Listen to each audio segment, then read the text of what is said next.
આજની ધર્મકથા. પ્રણામ. મુનિસુરત સ્વામી ભગવાન એમની કથાઓ પૂર્વભવોની એ કથાઓમાં રમમાણ આપણે થઈ રહ્યા છીએ. ગઈકાલે પરમાત્માનું દીક્ષા કલ્યાણક પણ ગયું. તો સૌભાગ્ય છે કે એમના બે કલ્યાણકો આપણને એમની કથા દરમિયાન પ્રાપ્ત થયા. કલ્યાણકોના દિવસે જ્યારે દેવલોકના દેવો પણ પરમાત્માની સ્તવના અને સંસ્તવના કરવા માટે આતુર હોય, એવા સમયે આપણને એમના ચરિત્રોના સત્સંગ કરવાનો લાભ મળ્યો. એ આપણું સૌભાગ્ય છે. પરમાત્માના પૂર્વથી ત્રીજા ભવના શ્રી વર્મકુમારના ભવની અંદરમાં આપણે છીએ અને કુમારના અધ્યયનને લગતી વાતો એ આપણી ચાલી રહી છે. આર્ય સંસ્કૃતિ એમાં શિક્ષણનું સ્થાન કેવું હોય, કઈ વિચારણાપૂર્વકનું હોય, કઈ ઉંમરે કઈ વસ્તુ આપવાની વાત આપણે ત્યાં કરી, કેવી રીતે આપવાની વાત કરી, શિક્ષણ, અધ્યયન, કેળવણી, આ બધા શબ્દોના ગૂઢ અર્થ શું હશે, આ બધી વાતો આપણે ઉપર છલ્લી રીતે જોઈ રહ્યા છીએ. અલબત્ત આ વિષય ઘણો ઊંડો છે અને અત્યારની વર્તમાન સાંપ્રત પરિસ્થિતિની અંદરમાં બહુ આવશ્યક પણ છે. આજે પરિસ્થિતિ એવી આવીને ઊભી રહી લાગે આપણને કે જેવી રીતે બાળકોના ટ્યુશન ક્લાસીસ વગેરે રખાય એમ ક્યારેય ન વિચાર્યું હોય એવી પરિસ્થિતિ આજે એવી છે કે પેરેન્ટિંગના પણ ક્લાસીસ રાખવા પડે એવી સ્થિતિમાં આપણે આવ્યા. આ પૂર્વે ક્યારેય કદાચ આવી જરૂર નહીં વર્તાઈ હોય કોઈને, એક પણ પેઢીને, પણ આપણને આની તાતી જરૂર લાગે. યોગ્ય દિશાપૂર્વકના પેરેન્ટિંગના ક્લાસીસ થાય, માતા પિતાને એકચ્યુઅલી સમજાય, આ અત્યારે નવા માતા પિતા બનતા લોકોને, કે આ આપણા ઘરે આવેલું બાળક એ ઈશ્વરની દેન છે હકીકતની અંદરમાં. એટલે એના જતન કરવા માટે ફક્ત પૈસાનો ભોગ અથવા પૈસા જ કમાઈ અને એને વધારે સગવડો આપવું, એ આશય પૂરતા સીમિત રહેવું એ ગુનો છે. એનો સર્વાંગી વિકાસ થાય એ માટે જીવનની અંદરમાં આપણે પણ કેળવવું પડશે. એક રોબોટ પણ બનાવીએ ને તો પણ એને ફીડ કરવા માટે આપણે ભોગ આપવો પડે. એટલે આવી ઘણી બધી વાતો કે જે બહુ આવશ્યક, આ સાંપ્રત સમયની આવશ્યક વાતો છે. આજે ગતિ ઘણી છે આપણી પાસે, પણ દિશા નથી. અને દિશા વગરની ગતિઓ એ લગભગ આપણને અકસ્માત જ કરાવડાવે. શ્રી વર્મકુમારની વાતોના અન્વયે આપણે એક દિશા જોઈ રહ્યા છે. એમના પિતા રાજા અધ્યાપક પાસે આવ્યા છે. 12-13 વર્ષની ઉંમર થઈ છે. પૂછે છે કે 5 વર્ષ પૂરા થયા, આ 5 વર્ષ દરમિયાનમાં મારા દીકરાએ શું પ્રગતિ કરી, મારે એ જાણવું છે. અને ત્યારે અધ્યાપક કહે છે કે એમને અભ્યંતર જેટલું પણ શીખવાનું હતું તે બધાની અંદરમાં આ 5 વર્ષ એ અતિ શ્રેષ્ઠ સાબિત થયા છે. એમને શબ્દશાસ્ત્ર, કાવ્યશાસ્ત્ર એ બધાની અંદરમાં પણ એક મહારથ હાંસલ કરી છે. અને અધ્યાપક રાજાને કહે છે કે મારી ઈચ્છા છે કે આપ એની કવિત્વ શક્તિની કસોટી કરો, એના શબ્દશાસ્ત્રની કસોટી કરો. રાજાએ સંમતિ આપી. ઉપાધ્યાય કુમારને બોલાવ્યો, પૂજ્યોને પ્રણામ કર્યા, આસન ઉપર બેસાડ્યા અને રાજાએ વિવિધ છંદો વિશે, અલંકારો વિશે, સંસ્કૃત, પ્રાકૃત, એના અપભ્રંશ ભાષાઓ, એ બધાની કાવ્ય રચનાઓ વિશે એક પછી એક પ્રશ્નો પૂછવા લાગ્યા. કુમારે વિવિધ છંદોમાં અલંકાર મંડિત પદ્યોની શીઘ્ર રચના પણ કરવા લાગી. અને આ સાથે આ જોઈ અને આવેલા વિદ્વાનો અને સચિવો બહુ આનંદ પામ્યા. કેટલાકે કુમારને ઉખાણાઓ પૂછ્યા, કેટલાકે પ્રહેલિકાઓ પૂછી, અંતરલિપિકા, બહિર્લિપિકા આવી બધી રીતે પૂછવાનું શરૂ કર્યું. કેટલાક પદો એવા કીધા કે જેમાં પાદપૂર્તિ રૂપ પદ્યો નવા બનાવવા પડે, એવા પણ પ્રશ્નો પૂછ્યા. આવી બધી કસોટીઓ દ્વારા કુમારની કવિત્વ શક્તિ, રચના શક્તિ એ કઈ પરાકાષ્ઠાને પામી છે એની ચકાસણી થઈ. કુમારે એક લેશ પણ ખચકાટ વિના જેટલી ત્વરાથી સમસ્યાઓ આવી એટલી જ ત્વરાથી એના જવાબો, એના ઉકેલો અને એની પૂર્તિઓ બધું આપવા માંડ્યું. દરેકે દરેક વ્યક્તિને આ પોતાના ભવિષ્યના બાળ રાજાની અંદરમાં એવી શક્તિઓનું દર્શન થયું જે એમની માટે અલૌકિક હતું.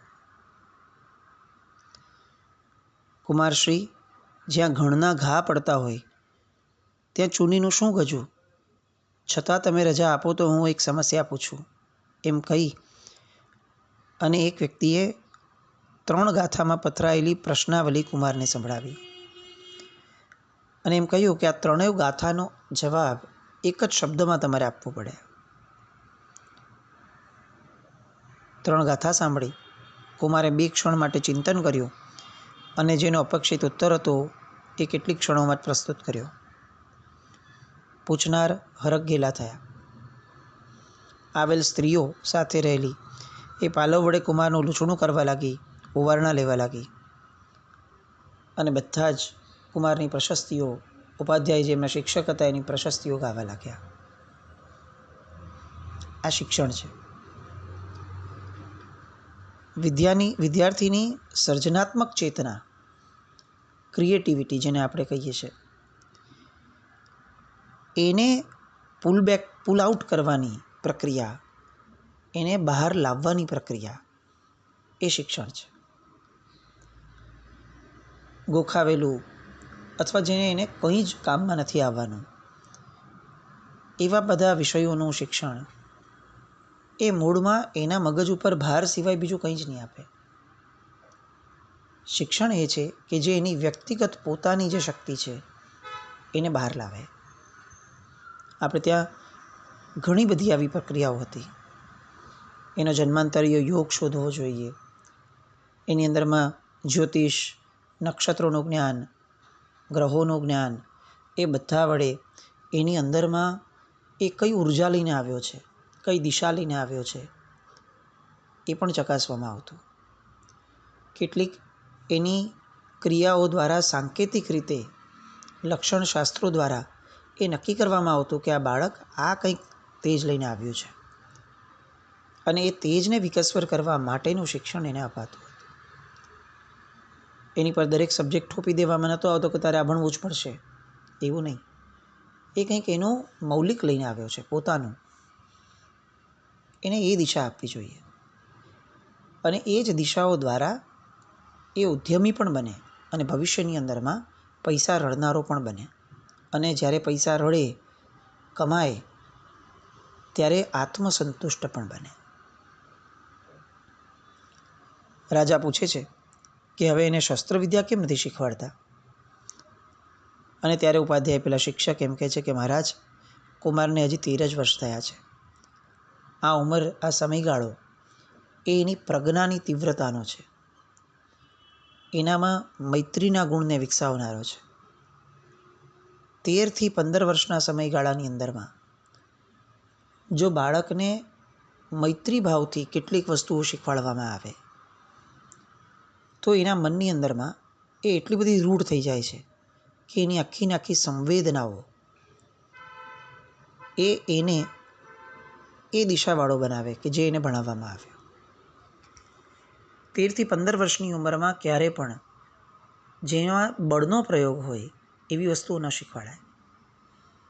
આપણે ત્યારે જીમ વગેરેમાં બાળકોને કઈ ઉંમરથી મોકલીએ છીએ આપણે ચકાસવાનું, પણ મૂળમાં 15 વર્ષની ઉંમર ન થાય ત્યાં સુધી હાડકાઓ, એના શરીરની માંસપેશીઓ એ હજી સુધી આવા બળને બહુ વ્યવસ્થિત રીતે સહન કરી શકે એવા ઘડતરને પામ્યા નથી હોતા. 15 વર્ષ થાય, 15થી 18 વર્ષનો જે ગાળો છે, એ ગાળાની અંદરમાં યુદ્ધો, શસ્ત્રો, વ્યાયામો આ બધા માટે શરીર અતિશય ઉપયુક્ત બની જાય છે.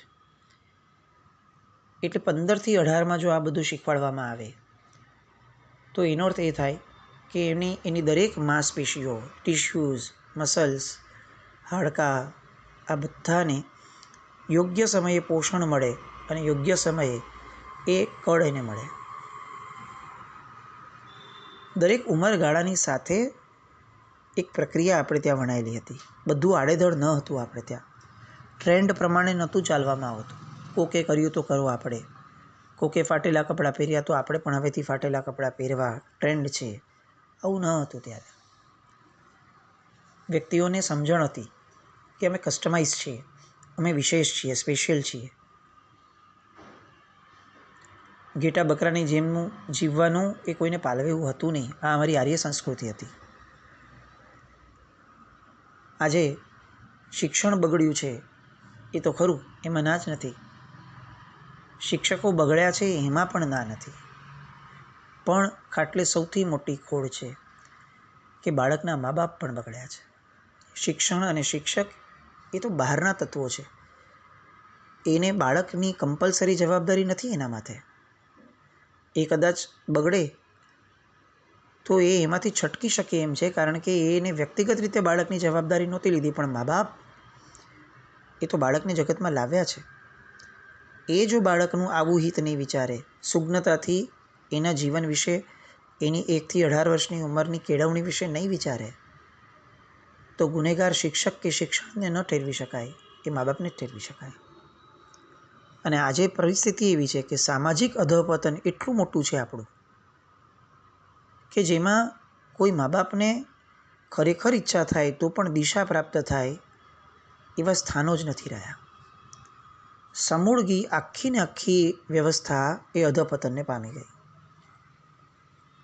અને એનું એક મૂળ કારણ એ પણ છે કે આપણે આપણા પારંપરિક મૂલ્યોની બહુ જ હાંસી કરી. જે લોકો આવું કંઈક કરતા એ લોકોને ઊંટ વૈદા કહી અને આપણે એટલા બધા એને દૂર કરી દીધા. ચોક્કસ એવી વાત નથી કે શ્રેષ્ઠ હતું કે એ જ સર્વશ્રેષ્ઠ હતું, એવું નહીં. એમાંય કદાચ ખામીઓ હતી જ. એના નામે પણ ઘણા લોકોએ ઘણી બધી વસ્તુઓ એવી કરી છે કે જેના કારણે એ ક્ષેત્ર ભોગવાયું છે. પણ આપણે આપણી માટે જે બેલેન્સ રાખવું જોઈતું હતું એ આપણે ગુમાવ્યું છે. એ પણ એક હકીકત છે. ખરેખર આવી નિશાળો થવી જોઈએ. ખરેખર આવા વર્ગો, આવા ક્લાસીસ થવા જોઈએ, આવી ઇન્સ્ટિટ્યૂટ્સ થવી જોઈએ જે પારંપરિક મૂલ્યોને યોગ્ય રીતે લોકો સુધી પહોંચાડે. અને ફક્ત પહોંચાડે એવું નહીં, એક વિકલ્પ પણ આપે. એક બહુ ગમગીન સ્થિતિ છે આ કે આજે મા બાપ ઈચ્છે કે મારા બાળકને મારે સારું બનાવવું છે, તો પણ એની પાસે કંઈક આવું આર્ય સંસ્કૃતિને લગતું અને લોજિકને લગતું અને આજના જમાના સાથે તાલ મેળવતું એવું તંત્ર પણ એની પાસે નથી. બધું બહુ જ વિચારણીય છે. આપણા વડીલો, આપણા નેતૃત્વમાં છે એ લોકો, આપણે ત્યાં જે લોકો દાનનો પ્રવાહ અલગ અલગ દિશામાં વાળે છે, એ બધા લોકોને આ વસ્તુ સમજવા જેવી છે કે યોગ્ય સ્થાનોએ દાન નહીં અપાય. યોગ્ય સ્થાનોએ જ્યાં સુધી આપણે આપણા ધનને નહીં વાળીએ ત્યાં સુધી આપણે યોગ્ય પરિસ્થિતિઓ, યોગ્ય સામાજિક સ્તર, યોગ્ય શૈક્ષણિક સ્તર નહીં પામીએ. શ્રી વર્માકુમાર, મૂળ મુદ્દા પર આપણે આવીએ. 15થી 18 વર્ષનો એ ગાળો જેની અંદરમાં દરેક વસ્તુ પછીથી એમણે શીખી. શસ્ત્ર વગેરે, યુદ્ધ કળા, શસ્ત્ર નિપુણતા, એ બધી જ વસ્તુઓ એમણે બહુ જ પ્રેમથી બળ પરાક્રમ વડે શીખી. સાથે સાથે ઠાવકાઈ, ઠરેલપણું, વિવેક, વિનય, ઉચિત આચરણ, મર્યાદા, પરગજુ વૃત્તિ, ભલાઈ, એક શાસકની અંદરમાં જેટલા ગુણો હોવા ઘટે એ બધા જ ગુણો એ જાણે એમનામાં 16 કળાએ ખીલ્યા હોય એવી રીતે વિકાસ પામ્યા. એમનો લોકપ્રિયતાનો આંક પણ ઘણો ઊંચો જવા પામ્યો. અને આ રીતે 18 વર્ષ પૂર્ણ થયા. કુમાર ઘરે પાછા આવ્યા રાજમહેલમાં. અને રાજાને ખ્યાલ આવ્યો કે હવે આ બધી વિશેષતાઓને છાની રાખવી એ પણ ઉચિત નથી. એટલે એક ચોક્કસ મુહૂર્ત જોઈ યોગ્ય અવસરે એમણે કુમારનો યુવરાજ પદે રાજ્યાભિષેક કર્યો. કાળક્રમ થતાં યુવરાજના ભોગવટા માટે એમણે અપાતો પ્રદેશ પણ કુમારને આપ્યો. પણ કુમારે પોતાના પિતાના સાનિધ્યમાં રહેવાનું વધારે પસંદ કર્યું અને પોતાના જે મંત્રી છે એના પુત્રને એ વહીવટદાર પ્રતિનિધિ તરીકે પ્રદેશમાં નિમી દીધો. સમય વીતતો થાય છે. રૂપનો અંબાર એવો શ્રીવર્મ કુમાર એમાં હવે યૌવનનો અવતાર થયો. પણ આ યૌવનનો એક સૌથી મહત્વનો ગુણ હતો, એ હતો સદાચાર. કુમાર આ શિક્ષણના કારણે, પૂર્વભવોની એમની સાધનાઓના કારણે એ અત્યંત સદાચારી હતા. અને સદાચારની સુવાસ એ જગતની અંદરમાં પણ વ્યાપ્ત હતી. અને એટલે કોઈ પણ મલિન ક્રિયાઓ, કોઈ પણ મલિન આદતો એ એમના માટે અસ્પૃશ્ય હતી. જ્યારે શાસક સદાચારી હોય છે ત્યારે એની લોકપ્રીતિનો પાઠ એક લોકોની અંદરમાં બહુ સાહજિક રીતે ફેલાતો જાય છે. ધીરે ધીરે ધીરે કુમાર પોતાના એ યૌવન કાળની અંદરમાં રાજ્ય વહીવટની અંદરમાં પણ રસ લેવા લાગ્યા. એમની તેજસ્વીતા એ લોકોને દેખાવા લાગી. અને જેટલા પણ કાર્યો પોતે પોતાને ઉચિત એવા લેતા હતા એ દરેક કાર્યોની અંદરમાં એમની ગુણ સંપન્નતા, એમની વિચાર સંપન્નતા એ લોકોને જણાવવા લાગી. હવે રાજા માટે ચિંતાનો વિષય એ બન્યો કે આવા રૂડા કુમાર માટે એક અનુરૂપ કન્યા એ ક્યાંથી લાવશું આપણે? જેમ જેમ વ્યક્તિ ગુણિયલ વધારે હોય તેમ તેમ એની સાથે બેસનાર પાત્ર એની ઉપયુક્તતા અને એની યોગ્યતાની ચકાસણી એ આવશ્યક બનતું જાય છે. આપણને એવું લાગે કે સારા માણસો અને બહુ સ્માર્ટ માણસો હોય ને એ તો પોતાની વેળે પોતાના સંસારમાં જે થાય એ કરી લેશે, એને એકવાર પરણાવી દો, બસ વાત પૂરી થઈ ગઈ. એવું ન હોય.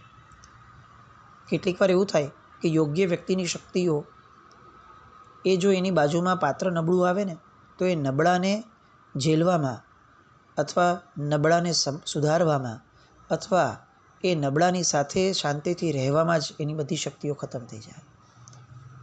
અને એની સુષુપ્ત શક્તિઓનો લાભ એ પોતે અથવા જગત બેમાંથી કોઈ ન મેળવી શકે. એટલે પાત્રો પણ આપણે ત્યાં બહુ વ્યવસ્થિત રીતે શોધાતા હતા. કોઈ એક જ એસ્પેક્ટથી પાત્રો નહોતા શોધાતા કે એ રૂપાળો જોવો જોઈએ, એ પૈસાદાર જ હોવો જોઈએ. આ બધું તો ભાગ્યને આધીન હતું. એ સમયના લોકો સમજતા હતા કે પુણ્ય આજે છે ને કાલે નથી, અથવા આજે નથી ને કાલે છે, એનો શું ભરોસો? પુણ્યના જે લક્ષણો છે એના આધારે જીવનના નિર્ણયો ન લઈ શકાય. જીવનના નિર્ણયો એ ગુણના આધારે જ લઈ શકાય. આજની પેઢીને પણ આપણે આ શીખવાડવા જેવું હતું, અલગ અલગ પ્રકારે. પણ તકલીફ એ થઈ કે આપણે પોતે જ પુણ્ય માટે ધર્મ કરતા થયા, પુણ્ય માટે જીવતા થયા, પુણ્યનો જ નશો લેતા થયા.